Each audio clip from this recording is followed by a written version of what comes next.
হযরত বিশর হাফি রহমাতুল্লাহ আলাইহি রাতের বেলা মদের বাড়ি রওনা করে। এমন কোন রাত নাই যেই রাতের বেলা বিশর হাফি যায় না।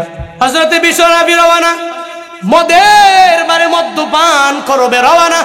প্রতিমধ্যে যাওয়ার পরে যদিও মদ্যপান করে, একটা কাগজের টুকরা দেখে বাতাসের মাধ্যমে এক জায়গা থেকে আরেক জায়গায় যায়, ওই জায়গা থেকে আরেক জায়গায় যায়, ওই জায়গা থেকে আরেক জায়গায় যায়। বিশর হাফি তাকায় দেখে একটা কাগজের টুকরা কেন যেন এদিক থেকে ওদিকে যায়, কি যেন লেখা দেখা যায়। বিশর হাফি ওই কাগজের নিকট যায়, যায় দেখে ওই কাগজের মধ্যে লেখা আমার মাওলার নাম আর আমার নবীর নাম। হযরত বিশর হাফি তাকায় দেখে ওই কাগজের মধ্যে আল্লাহর নাম, মদিনাওয়ালা নবীর নাম। যখন ওই কাগজের মধ্যে বিশর হাফি দেখলো, এবার বিশর হাফি রহমাতুল্লাহ আলাইহি এই কাগজের প্রতি মায়া লেগে গেল, কারণ এই কাগজের মধ্যে আল্লাহর নাম আছে, এই কাগজের মধ্যে আমার মদিনাওয়ালা নবীর নাম আছে। এই কাগজটা নিয়ে যখন বিশর হাফি এবার বাসায় রওনা হয়ে গেল, মদ্যপান করার জন্য যায় না। এই কাগজ নিয়ে যখন ওই ঘরের মধ্যে যায়, দরজার মধ্যে কোরআন মারে দরওয়াজাটা খুলে দাও না। মা ঘরের ভিতর থেকে পরিপূর্ণ অবাক হয়ে গেল, ছেলে আমার কোনোদিন তো রাতের বেলা মদ্যপান করে ছেলে আমার ফিরে আসে না, কি এমন হয়ে গেল আমার ছেলে আজকে রাতের বেলা কেন ফিরে আসলো? মায়ের মনটা অটোমেটিক ভরে গেল, আমার ছেলে বুঝি আজকে থেকে মদ্যপান করার জন্য মদের বাড়ি যাবে না, আজকে থেকে বুঝি আমার ছেলে মদ্যপানের দিকে অগ্রগামী হয়ে যাবে না। অটোমেটিক্যালি মায়ের মনটা যখন ভরে গেল, দরওয়াজাটা খুইলা তার কপালের মধ্যে একটা চুমু মা দিয়ে দিল। ওদিকে বিশর হাফি একটা কাগজের টুকরা মায়ের হাতের মধ্যে দেয়, মা রে একটা কাগজের টুকরা আমি যাওয়ার সময় করে পাইলাম, এই কাগজের মধ্যে কি লেখা আছে? আমার মাওলার নাম লেখা আছে, আমার মদিনাওয়ালা নবীর নাম লেখা আছে। মা রে এই কাগজটা এত পরিমাণে দামি, কারণ এই কাগজের মধ্যে আল্লাহ এবং রাসূলের নাম দেওয়া আছে। মা গো এটাকে সব জায়গায় ফালায়া রাখলে হবে না, আমার আল্লাহর নাম মানুষ হারাবে, এটা আমি সহ্য করতে পারি না রে মা। আমার মদিনাওয়ালা নবীর নাম দুনিয়ার মানুষগুলো পা দ্বারা পরিপূর্ণ পিষে ফেলবে, আমি বিশর হাফি এটা মেনে নিতে পারি না রে মা। ও মা তুমি এই কাগজটা নিয়ে একটু কোরআন যেই জায়গায় রাখছো ওই জায়গার মধ্যে মা তুমি রেখে দাও। মায়ের মনটা ভরে গেল, মা ওই কাগজটা নিয়ে একটু কোরআনটা যেই জায়গায় রাখছে ওই জায়গায় মা রেখে দিল। একটু পরে আবার বিশর হাফি বলে, মা আমারে বিদায় দাও, আমার একটু মদের বারের মধ্যে যাওয়া লাগবে, কারণ মদ্যপানের নেশা এটা ধৈরেই তো ছাড়তে পারে না। হযরতে বিশর হাফি মদ্যপানের জন্য রওনা, মদের বারে যায়, ওদিকে মদ্যপান করে করে মাতাল হয়ে যায়, মাতাল হইয়া ওই ঘরের মধ্যে বিশর হাফি পড়ে যায়। ওদিকে ওনার জামার আরেকজন আমার মাওলার ওলি আছে, ওই ওলির নাম হযরতে হাসান বসরি রহমাতুল্লাহ আলাইহি। এত পরিমাণে দামি, আমার মাওলার দরবারে গ্রহণযোগ্য হয়ে গেল। ওই হাসান বসরি যখন রাতের বেলা আমার রবের দরবারে মুশাহাদায় বসি, আল্লাহ পাক ওই হাসান বসরি দেখায়, হাসান রে তুমি এই জায়গায় ঘরের মধ্যে বসে থাকলে হবে না রে হাসান, হাসান রে তুমি যাও যাও যাও ওই মদের বারে যাও, মদের বারে গেলে তুমি আমার এক কাছের বান্দা ঘনিষ্ঠ বান্দা হয়ে যাবা, ওরে তাওবা পড়াইবা, ইস্তিগফার পড়াইবা, এরপরে তাকে আমি মাওলা যে ওলি বানায়া দিলাম এই ঘোষণা তুমি তার কাছে দিয়ে দিবা। যখন মদের বারের কথা আমার মাওলা হাসান বসরিরে বলি, একবার বলার পরে হাসান বসরি মনে করে এটা মনে হয় আমার দুঃস্বপ্ন হয়ে যেতে পারে। আল্লাহ পাক আবার হাসান বসরিরে দেখাইল স্বপ্নের মাঝে, হাসান রে তুমি এই জায়গায় বসে থাকলে হবে না, ও হাসান তুমি মদের বারে চলে যাও। দ্বিতীয়বার হাসান বসরি গুরুত্ব দেয় না। 3 নাম্বার সময় মানে তৃতীয়বারে যখন আল্লাহ পাক হাসান রে দেখাইয়া দিল, ও হাসান বসরি তুমি এই ঘরের মধ্যে বসে থাকলে হবে না, হাসান বসরি যাও যাও ওই মদের বারে তুমি চলে যাও। হাসান বসরি মনে মনে চিন্তা করি, আমি আর দেরি করতে পারি না। আমার মাওলা আমার একবার দেখায় নাই, আমার মাওলা আমারে দুইবার দেখায় নাই, আমার আল্লাহ আমারে তিনবার দেখাইছে। মনে হয় বিষয়টা গুরুত্ব দেওয়ার জন্য আল্লাহ দেখাইলো। এটা আমার দুঃস্বপ্ন হতে পারে না রে। হযরতে হাসান বসরি ওই মুসাদা থেকে লাফ দিয়া দৌড়াইয়া যায়। মদের বারে যখন যায়, ওই মদের হাউজের সামনে যাওয়ার পরে যখন ওই বিশর হাফিরে খোঁজার জন্য সবাই রে বলে, তোমার এলাকায় বিশর হাফি কোন জায়গায় আছে, তোমাদের ঘরের কোন জায়গায় আছে, ওই বিশর হাফির সন্তানটা আমি হাসান বসরিরে দাও। সবাই অবাক হয়ে গেল, এই এলাকার এত বড় ওলি কেন আমাদের দরবারে আসলো? হাসান রে, তুমি মনে হয় রং নাম্বারে ডায়াল করলা, তুমি তো এই জায়গায় আসতে পারো না, কারণ এই জায়গায় কোনো ওলি আসে না, এই জায়গায় মদ্যপান করনেওয়ালা ব্যক্তিরা আসে, মদ্যপান করে এরা পরিপূর্ণভাবে জমিনে শুয়ে পড়ে। হাসান রে, না না, এই জায়গা তোমার জন্য না। হযরতে হাসান বসরিরে বারবার তাড়ায়া দেয়, বলে আপনি এখান থেকে চলে যান, বলে আমি তো মদ্যপান করার জন্য আসি নাই। এই মদ্যপানকারীরা আমাকে বিশরের সংবাদ দাও, আমার বিশর কই? ওই বিশরের সুসংবাদ তোমরা একটু শুনবা, একটু পরে আমি আল্লাহর পক্ষ থেকে একটা সুসংবাদ জানিয়ে দিব।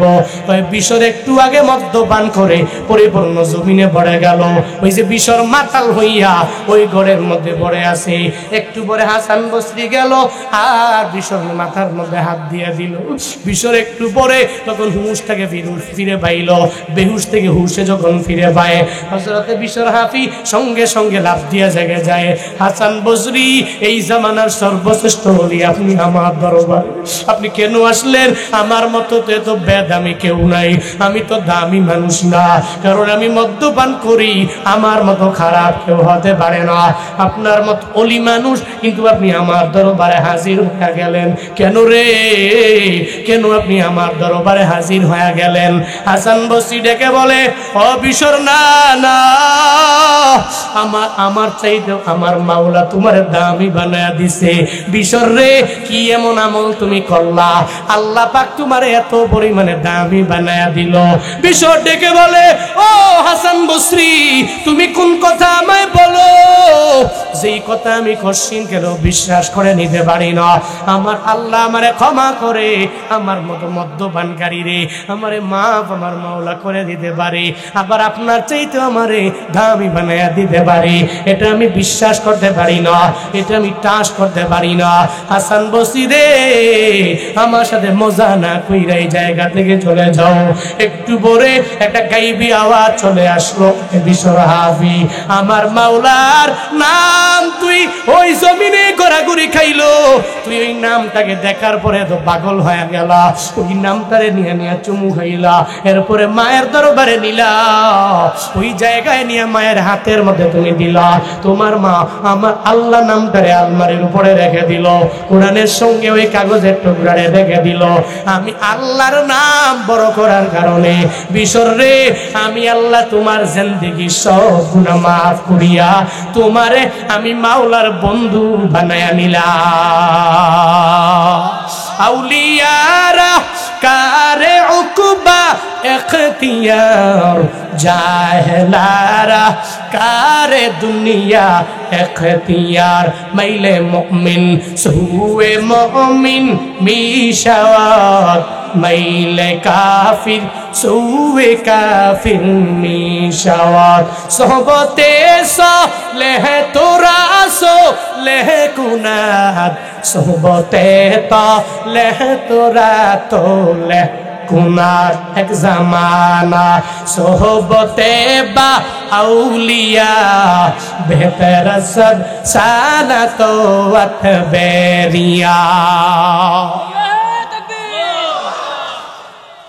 আল্লাহ যদি রমজান মাসে তোমারেও তো মাফ করে দিতে পারে রে বান্দা, তোমার জিন্দেগির কত গুনাহ তুমি করেছো। ও পাবনা কাশীনাথপুরের মুসলমানেরা, কি অন্যায় তোমার, কত বড় অপরাধ তুমি করলা, মদ্যপান করে এত পরিমাণ খারাপ তুমি হও নাই, হয়তো নামাজ পড়ো নাই, রোজা রাখলা না, আমল করলা না, মিথ্যা বলেছো, দুর্নীতি করলা, অপরাধ করলা রে বাবা, তবে আমার মাওলার দরবারে ক্ষমা চাইলে আমার মাওলা ক্ষমা করবে কি করবে না? করবে নি। রমজান মাস যদি তুমি পাও, ওই রমজান মাসে তুমি আমার মাওলার দরবারে ক্ষমা চাও, আল্লাহ গো ওই রমজানে তুমি আমারে মাফ করে দিও। আল্লাহ পাক রমজানে তোমারে মাফ করে দিবে রে বান্দা। তাহাজ্জুদের নামাজ মিস দিবা না, 2 রাকাত 4 রাকাত প্রতিদিন সাহরির তারপরে আগে আগে করিয়া এরপরে তুমি মুসল্লায় দাঁড়ায়া যাবা। আজান হওয়ার আগে ওই সময় 2 রাকাত 4 রাকাত নামাজ পড়ে নাও, আল্লাহর দরবারে কান্নাকাটি করো, হে মালিক আমি আমার জিন্দেগিতে এমন কোন বড় গুনাহ নাই আমি করলাম না। আমার আল্লাহর দরবারে যদি বলো, আমার মাওলা ক্ষমা করতে পারবে কি পারবে না? নাকি আল্লাহ তোমারে ক্ষমা করতে হলে ওই আমেরিকার জো বাইডেনের কাছ থেকে অনুমতি নেওয়া লাগবে? লাগবে। আমেরিকার ডোনাল্ড ট্রাম্পের কাছ থেকে অনুমতি নেওয়া লাগবে, মাননীয় প্রধানমন্ত্রী শেখ হাসিনার কাছ থেকে অনুমতি নেওয়া লাগবে, পীরের কাছ থেকে অনুমতি নেওয়া লাগবে? লাগবে। আল্লাহ যদি কোনো বান্দারে জিন্দেগির গুনাহ মাফ করিয়া জান্নাতে দিয়া দেয়, ওই বান্দার কপালের মতো কপাল হয় না, আল্লাহ তারে মাফ করে দিতে পারে। আল্লাহ বলেন ফায়াগফিরু লিমান ইয়াশা ওয়া ইউআযযিবু মান ইয়াশা। আল্লাহ পাক হলো এমন রব, ওই রব চাইলে তোমারে ক্ষমা করে দিতে পারে রে বাবা, যে কোনো বান্দারে ক্ষমা করে দিতে পারে। আবার যারে ক্ষমা করবে না পুরো আযাবের মধ্যে গ্রেফতার করে দিবে। যেমন চাচা আবু তালেবের আল্লাহ ক্ষমা করে নাই, চাচা আবু তালেবের কপালে আল্লাহ হিদায়াতটা দেয় নাই, এই দৌলতটা আমার মাওলা দিল না। কিন্তু হযরত বেলাল নবীর বংশের কেউ না, কিন্তু আল্লাহ এত পরিমাণে দামি বানায়া দিল, ওই কালো বেলাল আমার মাওলার দরবারে এত দামি হয়ে গেল। নবী মেরাজে যায়, ওই মেরাজে আসমানে যাওয়ার পরে নবী শুনে জান্নাতের মধ্যেও হযরতে বেলালের হাঁটার আওয়াজ পাওয়া যায়। ওই বেলাল কেন এত দামি? চাচা আবু তালেব কেন দামি না? মনে রাখবারে বান্দা, মনে রাখবা, আল্লাহ যদি তোমারে মাফ করে হিদায়াত দিয়ে দেয়, কারো কাছ থেকে পারমিশন নেওয়া লাগবে না। কারো যদি ক্ষমা না করে যদি আযাবের মধ্যে গ্রেফতার করে দেয়, আবার পারমিশন নেওয়া লাগবে না। নবী তো চাচা আবু তালেবের এত পরিমাণ মুসলমান বানানোর জন্য নবী চেষ্টা করে, যেই নবীর মা নাই, যেই নবীর বাবা দুনিয়ায় নাই, দুনিয়াতে আসার পরে নবী আমার বাবার আদর কেমন পায় নাই, বাবার চেহারা দেখতে কেমন নবী জানে না। ওই বাবা বাবা বলে ডাক দিবে, এই পরিমাণ সুযোগ আমার নবী পাইল না। মাত্র 6 বছর বয়সে জন্ম দক্ষিণী মাও হারায়া গেল। শুধু তাই না রে বাবা, মা বাবা হারাইয়া 8 বছর বয়সে নিজের আপন দাদারেও হারাইয়া ফেললো। শুধুমাত্র চাচা আবু তালেব আমার নবীর জিম্মাদারি নিয়ে নিল। চাচা আবু তালেব নবীরে পরিপূর্ণভাবে সেফটি দিয়ে দেয়, নিরাপত্তা দিয়ে দেয়। জীবনের শেষ মুহূর্তে চাচা যখন শয্যা সেই বিছানার মধ্যে শুয়ে গেল, রহমাতুল লিল আলামিন চাচার দরবারে যায়, চাচারে বারবার বলে, চাচারে আপনি তো দুনিয়াতে আমারে চলার পথে এত পরিমাণে সেফটি দিয়ে দিলেন, এত পরিমাণে নিরাপত্তা দিয়ে দিলেন, তবে চাচা আমার যদি আপনি কালিমা পড়ে মুসলমান হয়ে যান, হাসরের ময়দানে আপনারে সুপারিশ করে আমি নবী জান্নাতে নিতে পারবো। চাচাকে যখন বারবার মদিনাওয়ালা নবী বলে, কিন্তু চাচা কয় না না, জীবনের শেষ মুহূর্তে যদি আমি কালিমা পড়ে মুসলমান হয়ে যাই, জীবনের শেষ মুহূর্তে যদি আমি মুসলমান হয়ে যাই, তাহলে কি হবে জাননি? আমি মুসলমান হলে আমার মরণের পরে সবাই আমার নিমক হারাম বলবে, সবাই আমার অকৃতজ্ঞ বলবে, সবাই আমারে এত পরিমাণে ছোট মনের অধিকারী বলবে। না রে বাতিজা, আমি কালিমাও পড়ব না, কোন মানুষের কথা আমি শুনতে রাজি হতে পারি না। রহমাতুল লিল আলামিন বারবার চোখের পানি ফেলে কান্না করে, চাচা আমার এই মক্কার জমিনে আমার কেউ ছিল না, আমি মুহাম্মদ বড় অসহায়, আমি আমার মায়ের আদর বেশি পাই নাই, বাবার আদর পাই নাই গো চাচা, আমি আমার দাদার আদরও পাই নাই। আপনি সেফটি দিয়ে দিলেন, নিরাপত্তা দিয়ে দিলেন আমারে, এত পরিমাণ মায়া আমারে করলেন, হাসরের ময়দানে আপনি জাহান্নামে যাবেন আমি মেনে নিতে পারি না। একটু কালিমা পড়ে মুসলমান হয়ে যাবেন, কালিমা পড়ে মুসলমান হয়ে গেলে কি ফায়দা হবে ও চাচা গো? হাসরের ময়দানে শাফায়াত করে আমি জান্নাতে নিতে পারবো, কিন্তু চাচা বলে আমি মুসলমান হব না, আমি তোমার হাতে কালিমা পড়ে মুসলমান হতে পারবো না। মদিনাওয়ালা নবী কান্না করি, আল্লাহ কয়ে জিবরাইল যাও যাও, আমার নবীর কান্না আমি সহ্য করতে পারি না, নবীর দরবারে যাইয়া আমার নবীর উপরে একটা আয়াত নাজিল করে দাও। নবীরে বলো, ইন্নাকা লা তাহদি মান আহবাবতা ওয়ালাকিন্নাল্লাহা ইয়াহদি মান ইয়াশা। আমার মদিনাওয়ালা নবীরে ও জিবরাইল বলিও, নবীকে গিয়ে তুমি জানায়া দিও, নবীর হাতে তো হিদায়াত নামক দৌলত নাই, হিদায়াতের চাবিকাঠি আমার নবীর হাতে নাই। ইন্নাকা লা তাহদি মান আহবাবতা ওয়ালাকিন্নাল্লাহা ইয়াহদি মান ইয়াশা। আমার নবীকে গিয়ে বলো, ইন্নাকা লা তাহদি, নিশ্চয়ই আপনি হেদায়েত দিতে পারবেন না, মান্না হাবাবতা, যারে আপনি মোহাব্বত করবেন ভালোবাসবেন তারে আপনি হেদায়াত দিতে পারবেন না।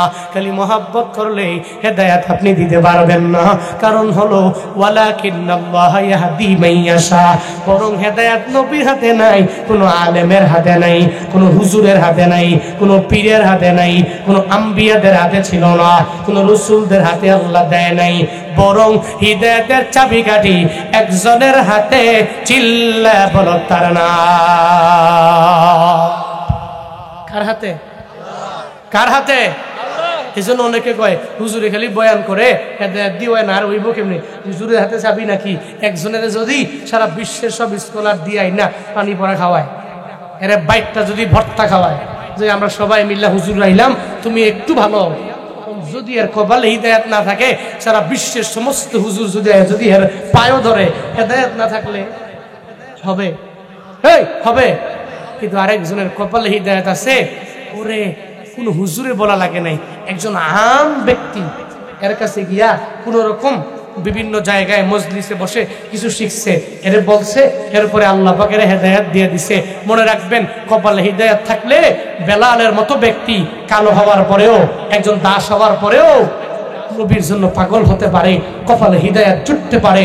ও মিয়া, শুধু তাই না, আব্দুল্লাহ জুলবাদাইন, আব্দুল উজ্জাদার নাম ছিল, সব কিছু কেড়ে নিয়ে গেল, নিজের আপন চাচা সমস্ত কিছু কেড়ে নিয়ে গেল, এমনকি নিজের পরনের লুঙ্গি পর্যন্ত নিয়ে গেল। কেন? কেন? শুধুমাত্র ঈমান আনার কারণে, শুধুমাত্র ঈমান আনার কারণে আব্দুল্লাহ জুলবাদাইনের একেবারে সমস্ত কিছু চাচা নিয়ে গেল।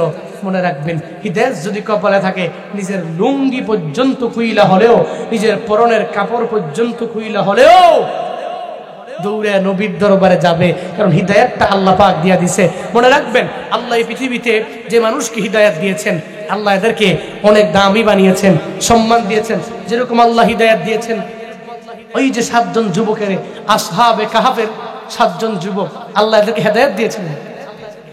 এদের জামানার কেউ ঈসা নবীর ধর্ম মানে না, কিন্তু এরা ঈসা নবীর ধর্ম মানলো, আল্লাহর উপরে ইয়াকিন করলো, বিশ্বাস করলো, ইমানদার হয়ে গেল, মুমিন হয়ে গেল। ওই 7 জন যুবক আল্লাহ পাক নিজেই বলছেন, নবীর কাছে সূরাতুল কাহফে এই আয়াত আছে, আল্লাহ পাক নবীর কাছে বর্ণনা করে সুন্দর করে এই ঘটনা আল্লাহ পাক জানিয়েছেন। এই কিসসা আল্লাহ পাক জানিয়ে দিয়েছেন যে একটা সূরা আল্লাহ ওই গুহার নামেই দিয়ে দিয়েছেন। সুবহানাল্লাহ পড়ে না? আরো জোরে পড়ে না? কোরআনের 15তম পারা সূরাতুল কাহফ। এই কাহফুর মানে হচ্ছে বৃহত্তর গুহা, মানে বড় গুহা। আল্লাহ গুহার নামে পর্যন্ত একটা সূরা দিয়া দিলেন। এই কাহফ, এই গুহার নামে আল্লাহ সূরা দিলেন কেন? বিস্তর বড় কাহিনী। যুবকেরা গুহায় গেল, আল্লাহ পাক নবীকে বর্ণনা করে জানায়া দেয়, নবী হে, আমি আল্লাহ নাহনু নাকুসু আলাইকা নাবাহুম বিল হক ইন্নাহুম ফিতয়া আমানু বিরাব্বিহিম ওয়াজিদনাহুম হুদা। আল্লাহ পাক বলেছেন আমি আপনার কাছে এমন এক কিসসা সহিহা আমি আল্লাহ আপনার কাছে বক্তব্য দিয়েছি, প্রদান করেছি, আপনাকে বলেছি নবী হে নাহনু নাকুসসু আলাইকা নাবাহুম বিল হক ইন্নাহুম ফিতিয়া, নিশ্চয়ই তারা এমন এক যুবকের টিম ছিল আমানু বিরাব্বিহিম, এরা এদের রবের প্রতি ঈমান এনেছে, ওয়াজিদনাহুম হুদা, আর আমি আল্লাহ এদের হেদায়েতটা আরো অনেক পরিমাণে বৃদ্ধি করে দিয়েছি।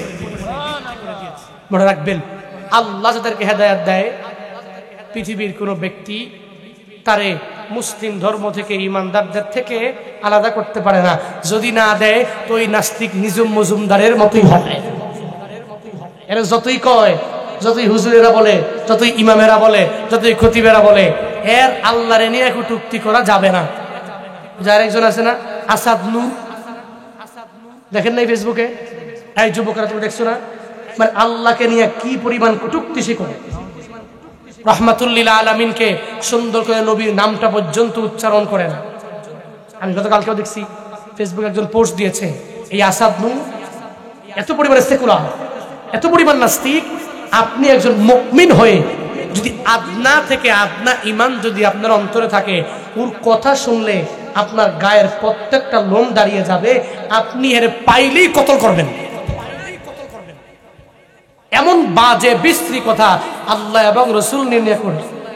প্রশ্ন আমাদের ওই জায়গায় না তোমার আল্লাহরে ভালো লাগে না, রসুল ভালো লাগে না, ইসলাম ভালো লাগে না, মুসলমান ভালো লাগে না, বাদ দাও। বুঝেন নাই? তোমার ইসলাম ভালো লাগে না, আল্লাহ ভালো লাগে না, রসুল ভালো লাগে না, আবু জাহিল্লার ভালো লাগে নাই, উতবার ভালো লাগে নাই, সাহেবা মুগিরার ভালো লাগে নাই, ফেরাউনের ভালো লাগে নাই, নমরুদের ভালো লাগে নাই, তুমি এদের না দেখতে পারলেই তো হইল। তুমি আমার ইসলাম নিয়ে নাক গলানোর কে? আমার আল্লাহকে নিয়ে কথা বলার কে? তুমি আমার মুহাম্মদ সাল্লাল্লাহু আলাইহি ওয়াসাল্লামকে নিয়ে কথা বলার কে তুমি? আমি তো মাঝে মাঝে ভাবি এই সেকুলার যদি বাংলাদেশে আসে, আমার বাংলাদেশের মুসলমানরা যেই পরিমাণে রক্ত গরম, এদের ইমানে এরা যেই পরিমাণে বলিয়ান, এর মনে ঢাকা শহর রাজধানীতে ফালাইয়া পাড়াইয়া মাইরা ফেলে। ঠিক কিনা?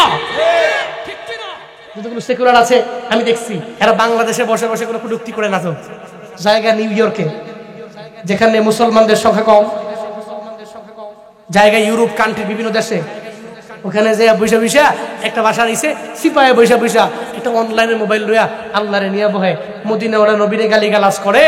এরা মনে করে মুসলমানদের রক্তক্ষরণ করলাম।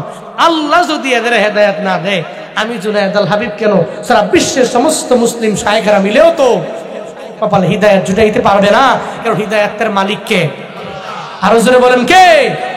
চেষ্টা করেন, আজকে দেখে নিয়ত করেন, আমি রমজান সামনে আসছে, কেমনে আমার গুনাহগুলোরে ক্ষমা করাইমু, কেমনে আমি রবের পক্ষ থেকে একজন বেগুনা মাসুম নিজেরে বানামু। এই চিন্তা নিয়ে রমজানে নামাজ, রোজা, ইফতার, সাহারি, তারাবি, তাহাজ্জুদ, ইশরাক, আওয়াবিন, বিভিন্ন সালাতুত তাসবিহের নামাজ, সালাতুত তাওবায়ের নামাজ আমরা বৃদ্ধি করতে পারবো তো ইনশাআল্লাহ? পারবো তো ইনশাআল্লাহ? সবাই দুই হাত তুলে আমার আল্লাহকে দেখায়া দিই। লিল্লাহি তাকবীর। তাকবীর দেন, তাকবীর।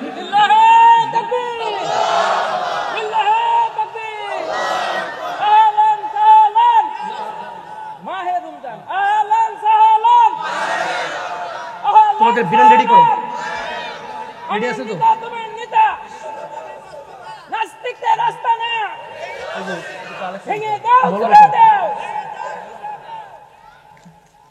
আমি তোমাদের মাথায় দিলাম, রেডি করে ফেলো। তাহলে রমজান মাস পাইলে রমজানে নামাজ রোজা আমল হবে তো। আল্লাহ সবাই রমজান পর্যন্ত হায়াত বাড়ায়া দেন, জোরে পড়েন আমিন।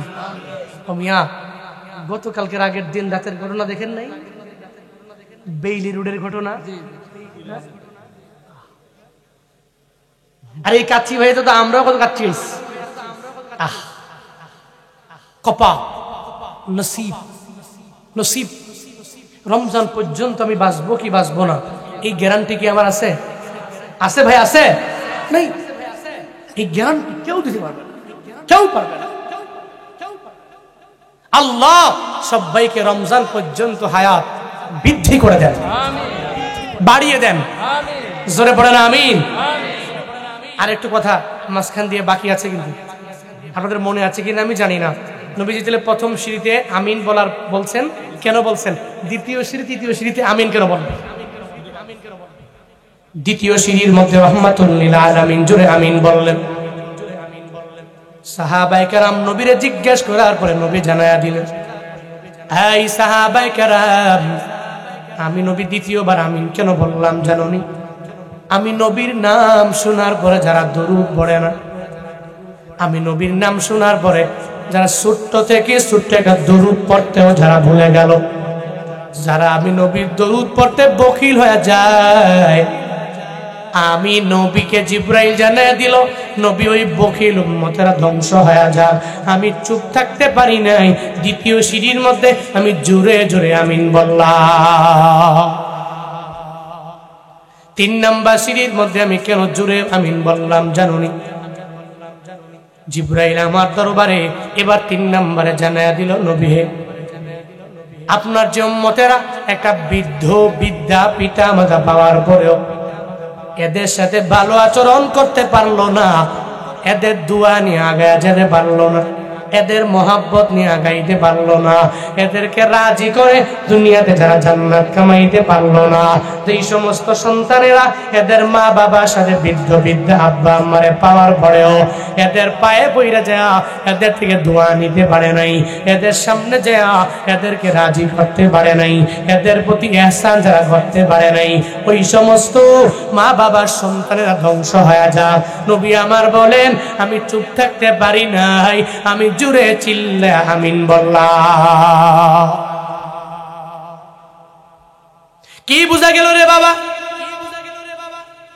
1 নম্বরে রমজান পাইয়া তাওবা না করিয়া আল্লাহর দরবারে ক্ষমা না করাইতে পারলে, নিজের জিন্দেগীর গুনাহগুলো মাফ করাইতে না পারলে, তাহলে কি আমার হয়ে যাবে? 1 নম্বরে আমি ধ্বংস হয়ে যাব। 2 নম্বর, রাহমাতুল লিল আলামিনের নাম শোনার পরে যদি আমি দরুদ না পড়ি, তাহলে দরুদ না পড়লে আমি বকিল হয়ে যাব, আমি ধ্বংস হয়ে গেলে নবী কিছু করার নাই।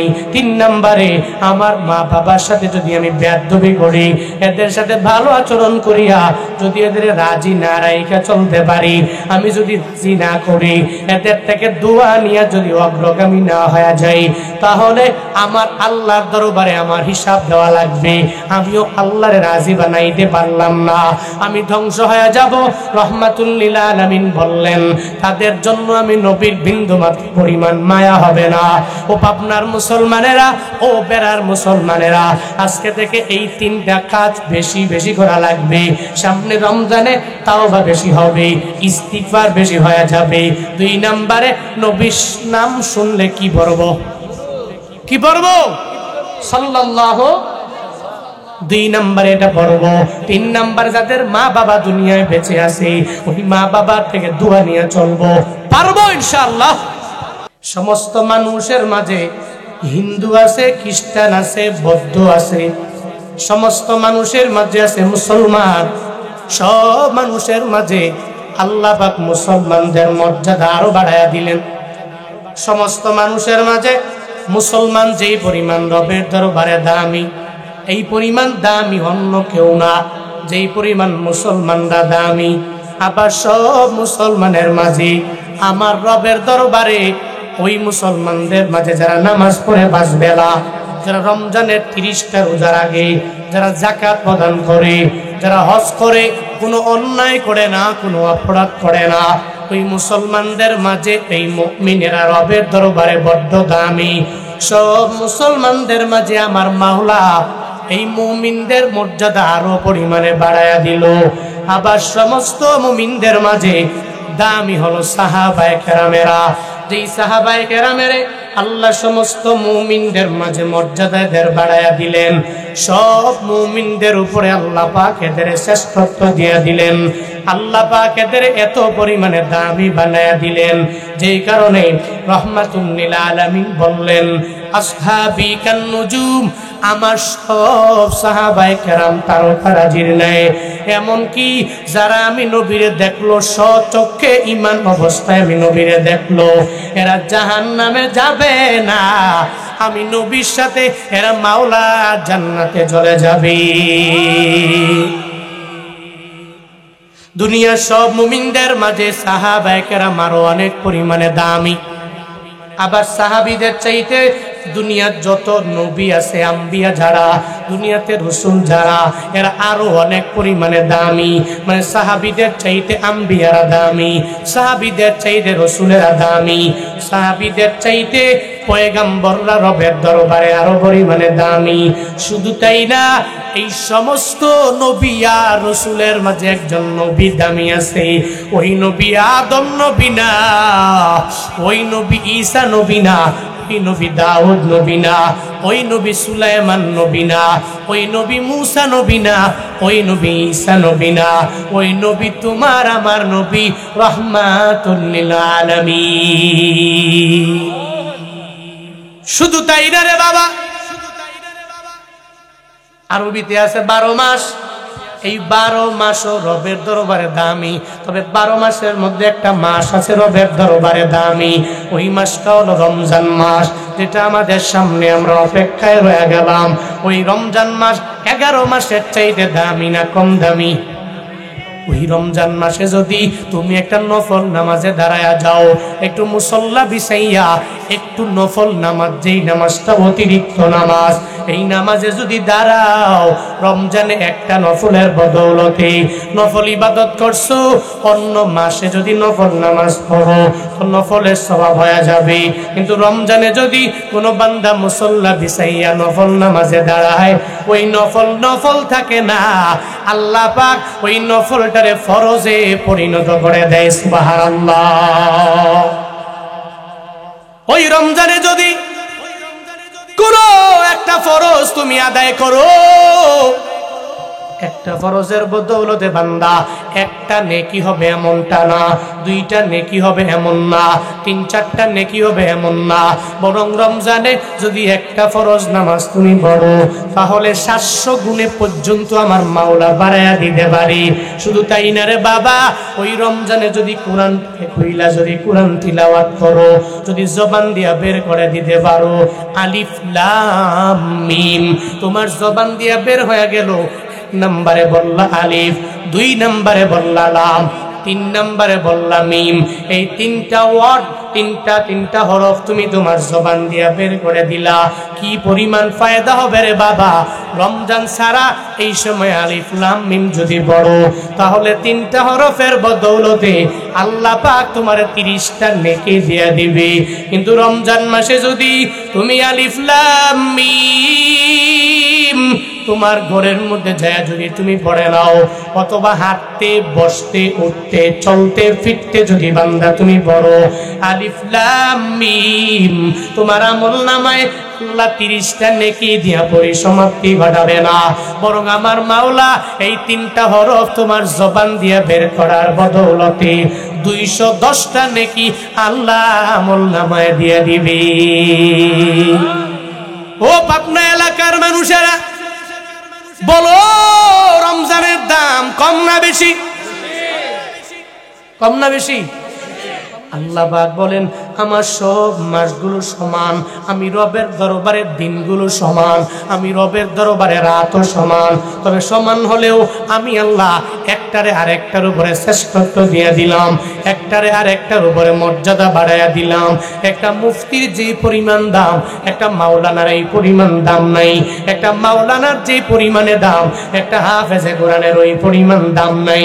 একটা হাফেজের যেই পরিমাণ দাম, সমাজের মধ্যে যারা মাদ্রাসার বারান্দায় যায় নাই, এদের এই পরিমাণ দাম নাই রে বাবা। একটা মাস্টার্স কমপ্লিট করনেওয়ালা একটা যুবকের যেই পরিমাণ দাম, অনার্স কমপ্লিট করনেওয়ালার ওই পরিমাণ দাম নাই। অনার্স কমপ্লিট করনেওয়ালার যেই পরিমাণ দাম, ইন্টারমিডিয়েট পাস করনেওয়ালার এই পরিমাণ দাম নাই। ইন্টারমিডিয়েট পড়নেওয়ালা ওই যুবকের কত দাম, ওই পরিমাণ দাম কোনো দাখিল পাস করনেওয়ালার নাই। এই দুনিয়াতে সবাই সমান না, বরং একজন রে আল্লাহ এত পরিমাণে সম্মান দিয়া দেয়, আবার কাউকে আমার মাওলা দেয় না। মানে সবাই সমান, তুমি মর্যাদার দিক থেকে সবাই সমান না, শ্রেষ্ঠত্বের দিক থেকে সবাই সমান না। আল্লাহ পাক একজনের আরেকজনের উপরে দাম বাড়ায়া দিল, সম্মানটা বাড়ায়া দিল। ঠিক তদ্রুপভাবে রমজানটারে আমার মাওলা এত পরিমাণে দামি বানাইল রে বাবা। ওই রমজানে তুমি যদি আমল করে নাও, আল্লাহ পাক প্রত্যেকটা আমলের বদৌলতে 70 থেকে 700 গুণ পর্যন্ত আল্লাহ বাড়ায়া দিবে। ও পাবনা এলাকার মুসলমানেরা, এই রমজানের রোজা আমার মাওলা তোমার আপা আমার উপরে ফরজ বানায়া দিল। ফরজ যে করলো, ধুইরে আমার মাওলা ফরজ বানায় নাই। আল্লাহ পাক বান্দার উপরে চাপ হয়ে যায় এমন কোন কাজ আমার মাওলা চাপাইয়া দেয় না রে বান্দা। তুমি যেভাবে করলে, যেভাবে দিলে সুন্দরভাবে আমলের লাইনে অগ্রগামী হবা। আল্লাহ পাক আস্তে আস্তে তোমার আমার উপরে ফরজ করে জানায়া দিল। প্রথমে এটারে হালকা করলো, অভ্যাস করে নিল, এরপরে ধুইরাই এটারে সুন্নত করলো, এরপরে এটারে ফরজ বানায়া দিল। এটা আমার মাওলার হিকমত। দুনিয়াতে এই পরিমাণ হিকমতের অধিকারী কেউ হতে পারে না। আল্লাহ পাক যদি ধইরাই সাহাবায়ে কেরাম এদের উপরে যদি রমজানের রোজাটা ফরজ করে দিত, এদের বেলা অনেক পরিমাণে কষ্ট হয়ে যেত, কিন্তু আল্লাহ দেয় নাই। এই যে সামনে রমজান, অনেকেই কথাটা নতুন শুনবেন। এই যে রমজানের রোজা, এই রোজাটারে আমার মাওলা ধইরাই ফরজ করে নাই, বরং 4টা ধাপে আমার মাওলা রমজানের রোজাটাকে ফরজ করলেন। কয়টা ধাপে? জোরে বলেন, কয়টা? 4টা ধাপে আল্লাহ পাক রমজানের রোজাটাকে ফরজ বানায়া দিলেন। প্রথম নাম্বার, কেমনে ফরজ হয়ে গেল? 1 নাম্বার ধাপের নাম হলো অভ্যাস। যেটা রহমাতুল লিল আলামিনও করলো, সাহাবায়ে কেরাম নবীর দেখাদেখি করে।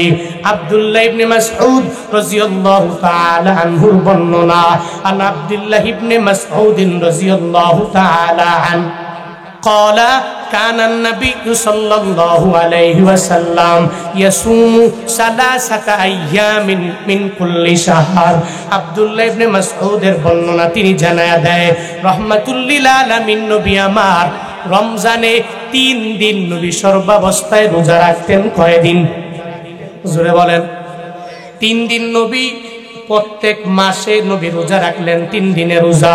ওই রোজাটা ওই সময়ে ফরজ না, ওই সময়ে সুন্নত না, ওই সময়ে কোনো ওয়াজিব না, বরং নবী রাখে, নবীরে দেখা দেখা সাহাবায়ে কেরামেরা রাখে। কারণ নবী যা করে সাহাবায়ে কেরাম নবীর পাগল বাড়া হয়ে যায়। নবীর কথা মানিয়া ওই নবী যা করে এটা মানার জন্য পাগল হয়ে যায়। মানে রমজান ছাড়া ওই সময় ফরজ হয় নাই রোজা। ওই সময় নবী মাসে 3 বেলা রোজা রাখতেন, 3 দিনের রোজা। সাহাবায়ে কেরামকে আল্লাহ পাক নবীর মাধ্যমে অভ্যাস করায়া দিল যে প্রথমে তোমরা আমার নবীরে দেখে দেখে 3 দিনের রোজা রাখবা। এটা হলো প্রথম নাম্বার ধাপ। 2 নাম্বার ধাপ হলো রাহমাতুল লিল আলামিন কিন্তু মক্কায় থাকে নাই। ওই মক্কা থেকে নবী কোন জায়গায় হিজরত করে গেল? কোন জায়গায়? কই? সন্দেহ আছে নাকি? মক্কা থেকে রাহমাতুল লিল আলামিন মদিনায় চলে গেল। এটা আব্দুল্লাহ ইবনে আব্বাস রাদিয়াল্লাহু আনহুর বর্ণনা, বুখারী শরীফের বর্ণনা। আব্দুল্লাহ ইবনে আব্বাস রাদিয়াল্লাহু আনহুর বর্ণনা, লাম্মা কদিমান নবী সাল্লাল্লাহু আলাইহি ওয়াসাল্লাম আল মদিনা, রাহমাতুল লিল আলামিন যখন আমার মাওলার থেকে আদেশ পেয়ে গেল, নবী গো আর মক্কায় থাকা যাবে না, এবার একটু আপনার মদিনায় যাওয়া লাগবে। নবী মক্কা থেকে মদিনায় যায়। ওই মদিনায় যাওয়ার পরে নবী আমার তাকায়া দেখি ফাওয়াজাদাল ইয়াহুদা সিয়ামা ইয়াউমা আশুরা। নবী যাওয়ার পরে দেখে ইহুদিরা আশুরার দিনে রোজা রাখে। মানে এই যে একটা মুহররম মাস আছে, ওই মুহররম মাসের 10 তারিখে রোজা রাখে। রাহমাতুল লিল আলামিন নিজে চোখে দেখে পাওয়া গেল যে ইহুদিরা ফাওয়াজাদাল ইয়াহুদা সিয়ামা ইয়াউমা আশুরা, সমস্ত ইহুদিরা ওই আশুরার দিনে যখন রোজা রাখে, রাহমাতুল লিল আলামিন ইহুদিদের জানায়া দিলেন, মা হাযাল্লাযী ইয়াউমুল লাযী তাসুমুনাহু, তোমাদের কি এমন হয়ে গেল? এটা এমন দিন, এই দিনে তোমরা রোজা রাখার জন্য ব্যাকুল হয়ে গেলা। হ্যাঁ ইহুদিরা, এই দিনের বেলা রোজা রাখছো কেন? সব ইহুদিরা আমার মদিনাওয়ালা নবীরে জানায়া দিল, এই মুহাম্মদ আমরা কেন রোজা রাখি জানো নি? কারণ হলো ফাকালু হাযা ইয়াউমুন আযীম, এরা জানায়া দিল এই দিনটা সাধারণ কোনো দিন হতে পারে না। যদিও তোমাদের কাছে সাধারণ দিন হতে পারে, আমগো ইহুদিদের কাছে এই দিনটা হলো ইয়াউমুন আযীম, এটা মহান দিন। কেন মহান দিন হয়ে গেল? ইহুদিরা বলে, হ্যাঁ মুহাম্মদ আল্লাহ পাক এই দিনে হযরতে মূসা আলাইহিস সালাম আর তার কওমকে ফেরাউনের কবর থেকে আল্লাহ পাক বাঁচায়া দিলেন। নীল নদের মধ্যে আল্লাহ ফেরাউনরে ডুবায়া ডুবায়া চুবায়া চুবায়া মারলেন। এই দিনের বেলায় মূসা নবীরে আমার মাওলা বাঁচায়া দিল, মূসা নবীর কওমকে পর্যন্ত আমার আল্লাহ বাঁচায়া দিল। শুধু তাই না, ফেরাউন এই দিনের বেলা দুনিয়া থেকে বিদায় নিয়েছে। ওই ফেরাউনের দলবলেরা সব ডুবে ডুবে নদে মারা গেল। এই মুহররমের 10 তারিখে মারা যাওয়ার কারণে ফাসামাহু মূসা শুকরান, ওই দিনের বেলা হযরতে মূসা নবী রোজা রাখলো। মূসা আলাইহিস সালাম ওই দিনের বেলা যতদিন আল্লাহ দুনিয়ায় বাঁচায়া রাখছে, হযরতে মূসা নবী ওই দিনের বেলায় শুকর আদায় করার লক্ষ্যে ওই দিনের বেলায় রোজা রাখলো। যার কারণে আমরা মূসা নবীরে মানি। ওই মূসা নবী ওই দিনের বেলা রোজা রাখার কারণে আমরা ওই দিনের বেলা রোজা রাখার জন্য পাগল হয়ে গেলাম। মূসা নবী রোজা রাখে, এজন্য আমরা রোজা রাখলাম।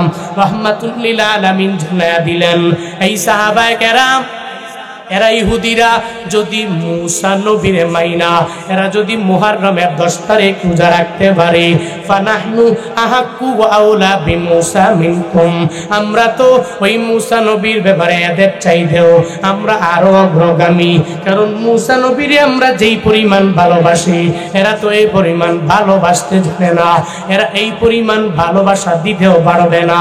কারণ আমরা মূসা নবীর সঠিক উত্তরসূরি, এরা মূসা নবীর কিছু কাজ মানে, কিছু কাজ এরা মানে না। হযরতে মূসা নবীর দাওয়াত এরা মানে না। রাহমাতুল লিল আলামিন মদিনায় যাওয়ার পরে বাদ জানায়া দেয়, এই সাহাবায়ে কেরাম আজকে থেকে আমি এই মুহররমের 10 তারিখে আমি নিজে রোজা রাখবো। ফাসামাহু রাসূলুল্লাহ সাল্লাল্লাহু আলাইহি ওয়াসাল্লাম ওয়া আমারা বিসিয়ামিহি, নবী বললেন আমি এই দিনের বেলা রোজা রাখলাম। আমার সাহাবায়ে কেরাম তোমরাও এই মুহররমের 10 তারিখে একটা রোজা রাখবা। সুবহানাল্লাহ। নবীজি বললেন ফাসামাহু রাসূলুল্লাহ সাল্লাল্লাহু আলাইহি ওয়াসাল্লাম, নবী নিজে রোজা রাখলেন ওই দিনের বেলা। নবী বলছেন এই যে ইহুদিরা এরা মূসা নবীর যোগ্য উত্তরসূরি নয়, বরং আমরা হযরত মূসা নবীর যোগ্য উত্তরসূরি। বিভিন্ন মুহাদ্দিসিনে কেরাম বিভিন্ন ব্যাখ্যা দিয়েছেন, ফানাহনু আহাক্কু ওয়া আউলা বিমূসা মিনকুম, হযরতে মুহাম্মদ সাল্লাল্লাহু আলাইহি ওয়াসাল্লাম মূসা নবীর একজন যোগ্য উত্তরসূরি বলেই উনি এটা বলেছেন। আবার এমন কি ইহুদিদেরকে কিন্তু উনি ফলো করেন নাই, অনুসরণ করেন নাই। তিনি বলছেন যে আমি এই বছর একটা রোজা রাখলাম এবং তোমাদেরকে আদেশ দিলাম তোমরাও মুহররমের 10 তারিখে এই বছর তোমরা একটা রোজা রাখো। নবী আদেশ করলেন, এটা হলো রোজার দ্বিতীয় ধাপ। তাহলে প্রথম ধাপ হলো আল্লাহ পাক নবীর মাধ্যমে অভ্যাস করালেন। কি করালেন ভাই? সবাই বলেন না কি করালেন? 2 নম্বরে কিন্তু অভ্যাস না, এবার অভ্যাস হয়ে গেছে। এবার একটা রোজা ওই সময় এদের উপরে ফরজ করে দেওয়া হয়। মুহররমের 10 তারিখের রোজা এটা ফরজ করে দেওয়া হয়। মনে রাখবেন, এখন কিন্তু এটা ফরজ না, এখন এটা ফরজ না, কারণ ওই হুকুম রহিত হয়ে গেছে। না শেখ মানসুখ এই বিষয়ে যাদের বিন্দু থেকে বিন্দু মাত্র পরিমাণ জ্ঞান আছে এরা সবাই বুঝতে পারবেন, ওটা রহিত। কিন্তু নবীর জামানায় দ্বিতীয় ধাপে কয়টা রোজা ফরজ? ওটা কয় তারিখে বলেন না? কয় তারিখে? আপনাদের বুঝতে কি অসুবিধা হচ্ছে নাকি? তাহলে মুহররমের 10 তারিখে এবার দ্বিতীয় ধাপে একটা রোজা এদের উপরে ফরজ হবে। এবার 3 নাম্বার ধাপ, রাহমাতুল লিল আলামিনের উপর আয়াত নাজিল হলো, কুতিবা আলাইকুমুস সিয়াম কামা কুতিবা আলাল লাযিনা মিন ক্বাবলিকুম লাআল্লাকুম তাত্তাকুন। তবে এই জায়গায় আবার একটা গ্যাপ আল্লাহ পাক রেখে দিলেন, একটা রুখসত আল্লাহ পাক প্রত্যেকটা সাহাবা প্রত্যেকটা মুমিনদেরকে আল্লাহ পাক দিয়ে দিলেন। মনে রাখবেন ওই রবের হেকমতের সাথে, ওই রবের কৌশলের সাথে পৃথিবীর কেউ পারবে? ও মিয়া, আল্লাহ পাক হেকমত দিয়ে আমারে আপনারা বানাইছে, আল্লাহ হেকমত দিয়ে আসমান বানাইছে, আল্লাহ পাকের হেকমত দিয়ে আল্লাহ জমিন বানাইছে। এই পৃথিবীতে দুই চোখে যা দেখি আর না দেখি সমস্ত কিছু কার সৃষ্টি? কার বানানো? আল্লাহ পাকের বানানো। রোজা ফরজ হয়ে গেল, এবার তবে রোজা ফরজ হয়ে গেলেও ফামান কানা মিনকুম মারিদান আও আলা সাফারিন ফাইদ্দাতুম মিন আইয়ামিন উখর ওয়া আলাল্লাযীনা ইউতীকুনাহু ফিদিয়াতুন তাআমু মিসকিন। রমজানের রোজা ফরজ হয়ে গেল, তবে এই জায়গার মধ্যে একটা গ্যাপ রেখে দেওয়া হলো। এটা আল্লাহ পাক বান্দাদের জানায়া দেয়, এই বান্দারা, তোমরা যদি সামর্থ্যবান হয়ে যাও, যদি তোমাদের দরবারে টাকা পয়সা থাকে, তাহলে এই সামর্থ্য অনুযায়ী, তোমাদের এবিলিটি অনুযায়ী তোমরা যদি মনে করো আমরা রমজানের 30টা রোজার মধ্যে একটা রোজাও রাখবো না, তোমরা যদি টাকাওয়ালা হয়ে যাও, ওই পরিমাণ এবিলিটি আমার মাওলা যদি দেয়া দেয়, ওই পরিমাণ সামর্থ্যবান যদি তোমরা হয়ে যাও, তাহলে শুনে নাও, তোমরা সামর্থ্যবান হওয়ার কারণে তোমরা মিসকিনদেরকে খাবার খাওয়াইবা। রমজানের 30টা রোজার মাঝে একটা রোজাও রাখা লাগবে না, তুমি মিসকিনদেরকে খাবার খাওয়াইলেই হয়ে যাবে। তবে এর উপরে আল্লাহ জানায়া দিলেন, ওয়া আনতাসুমু খায়রুল লাহুম, যদি তোমরা ওই দিনের বেলা রোজা রাখো, সামর্থ্যবান হওয়ার পরেও যদি মিসকিনদেরকে খাবার না দিয়া রমজানের প্রতিদান পাওয়ার জন্য যদি তোমরা রোজা রাখো, তাহলে এটা তোমাদের জন্য না রাখার চাইতে রাখাটা কল্যাণকর হয়ে যাবে। এটা আল্লাহ পাক জানায়া দিলেন। মানে এই জায়গায় আল্লাহ বললেন, যদি তোমার সামর্থ্য থাকে তুমি চাইলে রোজা রাখতে পারো, আবার না চাইলে তুমি নাও রাখতে পারো। তুমি চাইলে মিসকিনদেরকে খাওয়াইবা, আবার না চাইলে না খাওয়া রোজাও রাখতে পারবা। এর মানে এখনো পুঙ্খানুভাবে সবার উপরে রোজা ফরজ হয় নাই, সবার উপরে রোজা ফরজ হলো না। সামর্থ্যবান যারা, এদের টাকা দিয়া মিসকিনদেরকে খাওয়াইয়া দিবে, এরা রমজানের একটা রোজাও রাখবে না রে বাবা। 3 নাম্বার ধাপ চলে গেল। এবার 4 নাম্বার ধাপ, রাহমাতুল লিল আলামিনের উপরে আয়াত নাযিল হয়ে গেল, শাহরু রমাদান আল্লাযী উনজিলা ফীহিল কুরআন হুদাল লিন্নাস ওয়া বায়্যিনাতিম মিনাল হুদা ওয়াল ফুরকান ফামান শাহিদা মিনকুমুশ শাহরা ফালিয়াসুম। এবার দুনিয়ার সমস্ত মানুষের উপরে, মানে যারা ইসলাম ধর্ম গ্রহণ করে নিল, ঈমানওয়ালা হয়ে গেল, এদের উপরে এবার রোজা ফরজ হয়ে গেল। এবার সামর্থ্যবান যারা, এরাও রোজা রাখা লাগবে। যারা সামর্থ্যবান না, এরাও রোজা রাখা লাগবে। গরিবেরাও রোজা রাখবে, ধনীরাও রোজা রাখবে, সমস্ত লোকেরা এবার রোজা রাখা লাগবে। কারণ আল্লাহ পাক এবার জানায়া দিলেন, শাহরু রমাদান আল্লাযী উনজিলা ফীহিল কুরআন, এটা এমন মাস যেই মাসের মধ্যে আমার মাওলা কুরআনটারে নাজিল করলেন। আল্লাহ পাক জানায়া দিলেন, এই মাসটা হুদাল লিন্নাস ওয়া বায়্যিনাতিম মিনাল হুদা ওয়াল ফুরকান, আমি আল্লাহ কুরআনটারে এই রমজান মাসের মধ্যে আমি আল্লাহ নাজিল করলাম। এটা সমস্ত মানুষের জন্য হিদায়াত, সুস্পষ্ট করার জন্য। আল্লাহর কোরআনটাকে ফলো করলে বান্দা তোমার জন্য হয়ে যাবে। ফামান শাহিদা মিনকুমুশ শাহরা ফালিয়াসুমহু। এবার আল্লাহ পাক জানায়া দিলেন, এই আমার বান্দারা, তোমার সামনে যখন রমজান হাজির হয়ে যাবে, যখন রমজান মাস তুমি পায়া যাবা, তখন ফালিয়াসুমহু, একটা ধনীও রোজা রাখা লাগবে, একটা গরিব রোজা রাখা লাগবে, একটা টাকাওয়ালা রোজা রাখবে, একটা বাড়ির মালিক রোজা রাখবে, একটা গাড়ির মালিক রোজা রাখবে। কারণ রমজান মাস যেই বান্দার সামনে হাজির হয়ে যাবে, এখন আর সামর্থ্যবান যারা, মিসকিনদেরকে খাবার খাওয়াইলেই হবে না, বরং যারা সামর্থ্যবান এরাও রোজা রাখা লাগবে। আগের আয়াতটা রয়ে গেল, কিন্তু হুকুমটা রহিত হয়ে গেল। আয়াত রয়ে গেল, পড়লে সওয়াব হবে, কোনো গুনাহ হবে না। তবে ওই হুকুম নাই, ওই হুকুমটারে আমার মাওলা রহিত করে দিল। কি বুঝা গেল? আল্লাহ কয়টা ধাপে রমজানের রোজা ফরজ করলো? কয়টা? 1 নাম্বার, আল্লাহ পাক অভ্যাস করাইলো। 1 নম্বরে কি বুঝবেন? কিন্তু 1 নম্বরে কি অভ্যাস করাইলেন। 2 নাম্বার, মুহররমের রোজাকে আল্লাহ পাক নবীর মাধ্যমে নবী আদেশ দিয়েছেন, এজন্য একটা রোজাকে ফরজ করলেন, না 2 নাম্বার ধাপ। 3 নাম্বার ধাপে গিয়ে এটা রুখসত করে দিলেন, একটু ফাঁকা ফুকর রাখলেন যে তোমাদের উপর রোজা ফরজ। তোমাদের উপর কি রোজা ফরজ। কিন্তু ধনী যারা, যাদের অ্যাবিলিটি আছে, তাদের সামর্থ্য আছে, এরা মিসকিনদেরকে খাওয়াবে। 30 দিনের একদিন রোজা না রাখলে কোনো অসুবিধা হবে না, কোনো সমস্যা নাই, এরা প্রতিদান পাবে। ওই মিসকিনদেরকে খাওয়াইলেই অটোমেটিক প্রতিদান পাওয়া যাবে। এটা 3 নাম্বার ধাপ গেল। এবার 4 নাম্বার ধাপে আইসা আর কোনো ফাঁকা নাই, আর কোনো ভাঙ্গার কোনো সিস্টেম নাই। হ্যাঁ, যদি আপনি কোনো সফরে থাকেন, যদি অসুস্থ হয়ে যান, ইসলাম তো ওই জায়গায় আপনাকে অবশ্যই আপনাকে রুখসত দিবেই। ইসলাম ওই জায়গায় আপনাকে ছাড় দিবে, এজন্য টেনশন নাই। আপনি অসুস্থ হয়ে গেলে ভাঙতে পারবেন। তো ফাইদাতুম মিন আইয়ামিন উখর, অন্যান্য মাসে একটার বদৌলতে একটা রাখলেই আপনার জন্য কাজা হয়ে যাবে। যদি আপনি সফর অবস্থায় থাকেন, এরপরেও আপনি চাইলেই ভাঙতে পারেন। তবে মনে রাখবেন, চেষ্টা করবেন যাতে করে আমি না ভাঙ্গি। মনে রাখবেন, রমজানের রোজা রাখা যেই মজা, রমজানের পরে যদি কেউ একটানা 1 মাস রাখে, এই ফিল কি পাওয়া যায়? এই মজা পাওয়া যায়। রমজানের অনুভূতি আর রমজানের পরের অনুভূতি এক সমান নেই। সাধারণ সব বাদ দিলাম, ইফতার ধরেন, ইফতারে আমরা খাই কি? বুট মুড়ি পেঁয়াজু আলুর সব বেগুনি। আমাদের ইফতারের মধ্যে আমরা খাই, ওরে কি আনন্দ, সব একসাথে বসে বসে খাই। এটা বাদ দিলাম, রমজান বাদ দিয়া রমজানের 2 মাস পরে এই বুট বানাইছেন, বুট মুড়ি পেঁয়াজু আলুর সব বেগুনি যা আছে, বুরিন্দা জিলাপি মিষ্টি সবগুলো একসাথে নিয়ে বৈশা দেখেন, রমজানের ইফতারের ফিল কি ওই সময় পাওয়া যাবে? ভাই মন থেকে বলেন, পাওয়া যাবে? পাওয়া যাবে না। আমরা আমাদের ঘরে প্রায় ট্রাই করি রমজানের ফিলটা একটু আনি। এই যে লাইলাতুন নিসফি মিন শাবান, কেন? ওই সময় আমরা রোজা রেখেছি, আমাদের ফুল ফ্যামিলি আমরা রোজা রেখেছি।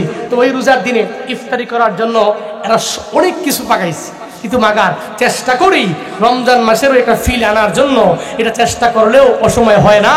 এজন্য রমজান ব্যতী রেখে আপনি রমজানে আমল করে যে মজা পাবেন, রমজানে তাহাজ্জুদ পড়লে মজা লাগবে, আউয়াবিন পড়লে মজা লাগবে, সাহারি খাইলেও মজা লাগবে, ইফতারে বসলেও আপনি সুখী হবেন, আপনি খুশি হবেন, আপনার কাছে একটা ভালো লাগা সৃষ্টি হবে। কিন্তু রমজানে আপনি রোজা ভাঙ্গা এরপরে যদি আপনি 10টা রাখেন, 40টা রাখেন, 30টা রাখেন, 35টা রাখেন, কোনো লাভ নাই। ওই ফিল কি আর পাওয়া যাবে? চেষ্টা করবেন অসুস্থ হলেও আমরা রোজা রাখবো, আমরা সফর অবস্থা থাকলেও, যাতে করে অনেক বড় ধরনের কিছু না হইলে আমরা রমজানের 30টা রোজা রাখার চেষ্টা করব। আল্লাহ তৌফিক দান করেন। জোরে পড়েন আমিন। কারা কারা রমজানের 30টা রোজা রাখবেন বলে নিয়ত করেছেন, একটু আল্লাহকে 2টা হাত তুলে দেখেন।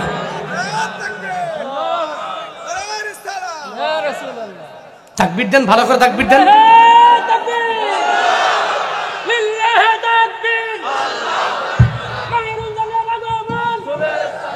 মাশাআল্লাহ।